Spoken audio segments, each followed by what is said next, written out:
दोस्तों नमस्कार, मैं सचिन शुक्ला आपका अपने चैनल फाइनेंस मंत्रा में स्वागत करता हूं कि जैसा कि हम एक्सपोर्ट और इंपोर्ट के इनको टर्म्स पर एक वीडियो सीरीज़ बना रहे हैं, उसी कैटेगरी में ये आज हमारा तीसरा वीडियो है। पहला वीडियो जिसके बारे में हमने आपको पहले ही बताया था, जिसमें हमने इनको टर्म्स का एक जस्ट ओवरव्यू लुक दिया था। दूसरे वीडियो में हमने पहले इनको टर्म्स एक्स वर्क के बारे में डिटेल में बात किया था।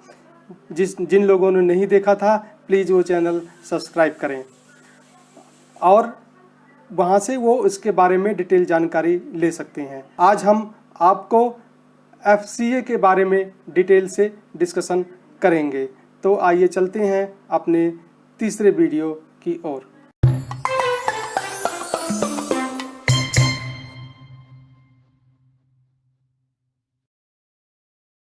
देखिए, इनको टर्म्स में एक FCA भी एक इम्पॉर्टेंट पार्ट होता है। इसमें क्या होता है कि जब भी कोई एक्सपोर्टर यानी सेलर बायर के साथ FCA टर्म्स के कॉन्ट्रैक्ट करता है, तो इसका मतलब होता है कि सेलर जो है अपने गुड्स को पैकिंग के साथ एक पर्टिकुलर लोकेशन पे, वो लोकेशन जो पहले से ही कॉन्ट्रैक्ट में डिसाइड होती है, ये वेयर हाउस भी हो सकता है, सेलर की फैक्ट्री भी हो सकती है, या कोई अन्य लोकेशन जहाँ पे दोनों पार्टियाँ एग्री करती हों, उस प्लेस पे सेलर आपको पैकिंग के साथ मटेरियल्स को अवेलेबल कराएगा।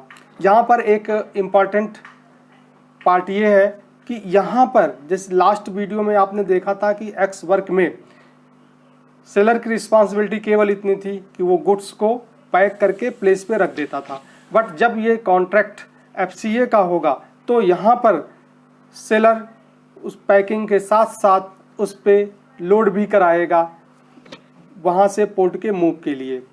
अब आप देखिएगा, यहाँ पे वेयर हाउस में सामान आया, ठीक है। अब सेलर ने सामान की लोडिंग कराई ट्रकों पे, तो यहाँ से रिस्पॉन्सिबिलिटी सेलर की ख़त्म हो जाती है। इस इनको टर्म्स में जब भी कॉन्ट्रैक्ट होगा तो सेलर की रिस्पॉन्सिबिलिटी केवल सामान को लोड करने तक होगी, बाकी उसके बाद की सारी रिस्पॉन्सिबिलिटी बायर की होगी। बायर की क्या क्या रिस्पॉन्सिबिलिटी होगी? बायर वहाँ से ट्रक का अरेंजमेंट करेगा, जो कि ओरिजिनल साइट के इनलैंड लॉजिस्टिक के लिए इम्पॉर्टेंट होता है। वहाँ से सामान वो उठाएगा, अपने फ्रेट फॉरवर्डर को हैंड ओवर करेगा, उसके सारे पेपर हैंड ओवर करेगा। फ्रेट फॉरवर्ड एक तरीके का एजेंट होता है जो ऑन बिहाफ ऑफ इंपोर्टर काम करता है। वहाँ से वो सामान ले जाएगा, पोर्ट पे ले जाएगा। उसके पहले सारी कस्टम क्लियरेंस के जो भी उसके डॉक्यूमेंट्स होंगे, जो भी पोर्ट के चार्जेस होंगे, वो सारी की सारी रिस्पॉन्सिबिलिटी किसकी होगी? बायर की होगी। वहाँ पे वो सारे पेमेंट करेगा, फिर उस पोर्ट पर वो सामान की अनलोडिंग करेगा। वहाँ से वो शिप पर और वेसल पर और एयरपोर्ट जो भी आपका मोड ऑफ ट्रांसपोर्ट है, वहाँ पे वो उसको लोड करेगा।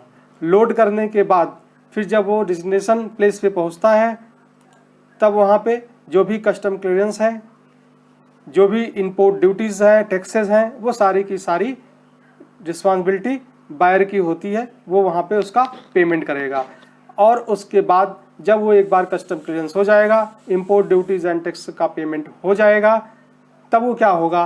तब वहाँ से उसकी फैक्ट्री तक और उसके वेयर हाउस तक पहुँचने में जो भी कॉस्टिंग इन्वॉल्व होगी या जो भी मोड ऑफ ट्रांसपोर्ट होगा, वो सारी की सारी रिस्पॉन्सिबिलिटी बायर की होगी।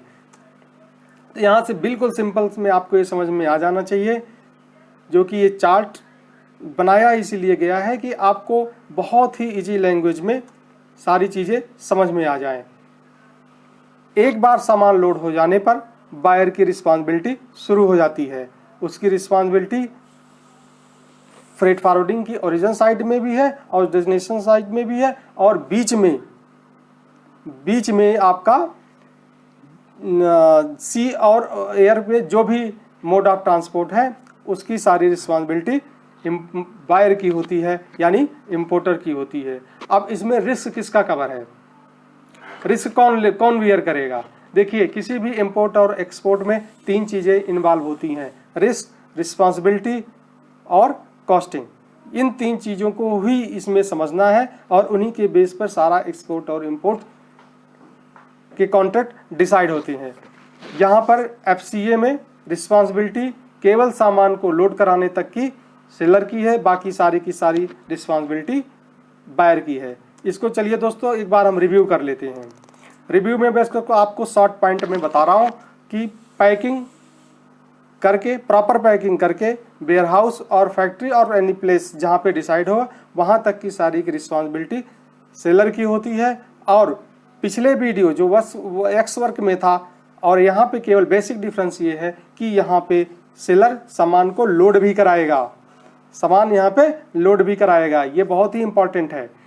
सामान को लोड कराने तक की रिस्पॉन्सिबिलिटी सेलर की है, बाकी सारी की responsibility inland logistic, custom clearance, loading and loading, in mode of transport में जो भी है वो सारा का सारा किसकी रिस्पॉन्सिबिलिटी है, वो बायर की रिस्पॉन्सिबिलिटी है। और अपने प्लेस पे जब वो गुड्स को इंपोर्ट कर लेगा, जहाँ पर भी उसको फैक्ट्री या वेयर हाउस में सामान पहुँचाना है वहाँ तक की सारी रिस्पॉन्सिबिलिटी किसकी होगी, वो बायर की होगी। तो बायर कवर हो गया। अब रिस्क की रिस्पॉन्सिबिलिटी किसकी है? देखिए वेयर हाउस तक और लोड करने तक का इंश्योरेंस तो एक्सपोर्टर ले सकता है, लेकिन उसके बाद की रिस्पॉन्सिबिलिटी उसकी नहीं है, तो वो रिस्क बियर भी नहीं करेगा। वो बियर कौन करेगा? वो करेगा इंपोर्टर। तो ये सारा का सारा रिस्क जो है इंपोर्टर का है दोस्तों। और फिर जैसे मैंने आपको पहले ही बताया था लास्ट वीडियो में, यहाँ पर भी उसको कुछ डॉक्यूमेंट देने होते हैं एक्सपोर्टर को। तो एक्सपोर्टर इंपोर्टर को कौन कौन से डॉक्यूमेंट देगा? नंबर 1 सबसे पहले वो कमर्शियल इनवॉइस देगा। नंबर 2 उस गुड्स की सारी डिटेल देगा, उसका वेट क्या है, उसमें कितने नंबर्स गुड अवेलेबल हैं। अगर उसने पैकिंग करी है, वुडिंग पैकिंग की है, तो वुडिंग पैकिंग का सर्टिफिकेट भी एक्सपोर्टर इशू करेगा इंपोर्टर को। और बायर की रिस्पॉन्सिबिलिटी जैसा मैंने पहले भी डिटेल में आपको बताया है कि इनलैंड लॉजिस्टिक, इंश्योरेंस और अपने डेस्टिनेशन की सारी लॉजिस्टिक रिस्पॉन्सिबिलिटी इंपोर्टर की होती है। और इसमें मैं आपको एक एग्जांपल देके भी बताता हूँ, और ये चार्ट से भी समझ में आ जा रहा है प्रॉपर कि भैया रिस्पॉन्सिबिलिटी कहाँ से बायर की ख़त्म होती है और कहाँ से एक्सपोर्टर की रिस्पॉन्सिबिलिटी ख़त्म होती है और बायर की शुरू होती है। अब सपोज इसी इनकोटम्स पे अगर एक्सपोर्टर को कोटेशन देना हो तो क्या क्या देगा भाई? उसकी कॉस्टिंग जो इन्वॉल्व होगी उसी का कोटेशन देगा। तो कोटेशन क्या देगा? वो कोटेशन वो देगा नंबर 1 एक तो गुड्स होगा, जो गुड्स की कॉस्टिंग होगी उस पर अपनी मार्जिन को ऐड करेगा। मार्जिन पे ऐड करने के बाद उसकी क्या कॉस्ट आएगी, उसकी क्या रिस्पॉन्सिबिलिटी है, पैकिंग की रिस्पॉन्सिबिलिटी है तो वो पैकिंग कॉस्ट को भी इंक्लूड करेगा। उसके बाद उसकी क्या रिस्पॉन्सिबिलिटी है इन FCA, उसकी रिस्पॉन्सिबिलिटी लोड कराना भी है, उसकी रिस्पॉन्सिबिलिटी लोड कराना भी है। तो यहाँ तक की कॉस्टिंग को वो ऐड करेगा। मान लीजिए $100 का आपका लैपटॉप है, $10 उसने अपनी मार्जिन ऐड करी, फिर $2 आपकी पैकिंग कॉस्टिंग हुई और $1 उसने लोडिंग। इस तरह से उसने टोटल 113 USD का कोटेशन उसने भेज दिया। आई थिंक दोस्तों ये वीडियो आपको पसंद आया होगा, जिसमें आपने इनकोटम्स का दूसरा पॉइंट यानी FCA के बारे में आपने इसमें डिटेल से समझा। मेरा जो अगला वीडियो होगा वो होगा FSA पर, जो कि इसका चौथा वीडियो होगा एक्सपोर्ट और इंपोर्ट की सीरीज़ की। तो मेरे दोस्तों आप वीडियो को सब्सक्राइब कीजिए और हाँ शेयर भी कीजिए, क्योंकि हम नॉलेज को रोकते नहीं हैं, पार्क नहीं करते हैं, हम डिस्ट्रीब्यूट करते हैं। Thank you so much for your time. Thank you so much.